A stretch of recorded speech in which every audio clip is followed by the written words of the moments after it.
Hello everyone, welcome back to the Python series. ఈ రోజు topic ఏంటంటే కంపారిజన్ ఆపరేటర్స్లో నాట్ ఈక్వల్స్ టు అనే operator తీసుకొని దానిపైన 5 క్వశ్చన్స్ సాల్వ్ చేయబోతున్నాం. Let's go and let's solve them. So here is the first question. Not equals to అనే ఆపరేటర్తో a equals to 10, b equals to 5 plus 4. Print of a not equals to b. a అనే వేరియబుల్లో 10 value and b అనే వేరియబుల్లో 9 value ఉన్నది, right? Print of a not equals to b అన్నప్పుడు అవి రెండు same కాదు కాబట్టి మనకు అవుట్పుట్ అనేది ట్రూ అనే బూలియన్ వాల్యూ వస్తుంది. సో సెకండ్ క్వశ్చన్ చూడండి. x equals to code plus 1 to 3 అని ఉంది, రైట్? సో అవి రెండు స్ట్రింగ్స్.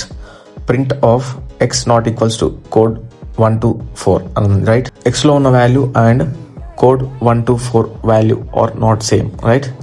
సో మనకు print of x not equals to code 1 to 4 అన్నప్పుడు మనకు అవుట్పుట్ అనేది ట్రూ అనే బూలియన్ వాల్యూ వస్తుంది. సో సేమ్ అలానే థర్డ్ క్వశ్చన్ చూడండి. Value equals to 8 into 2 not equals to 30 minus 14. Print of value అన్నాడు. 8 into 2 ఎంత? 16 నాట్ ఈక్వల్స్ టు 30 minus 14 ఎంత? 16. సో ఆ రెండు వాల్యూస్ మనకు ఈక్వలే కాబట్టి బట్ ఇక్కడ నాట్ ఈక్వల్స్ టు అని పెట్టిండు. మనకు అవుట్పుట్ అనేది ఫాల్స్ వస్తుంది. రిమైనింగ్ 2 క్వశ్చన్స్ మీరు సాల్వ్ చేయండి బై ఓన్గా చేసి దాని ఆన్సర్స్ అనేవి కమెంట్లో మెన్షన్ చేయండి, right? So this is the topic for today. If you need Python related content, then don't forget to follow me. See you in the next video. Bye.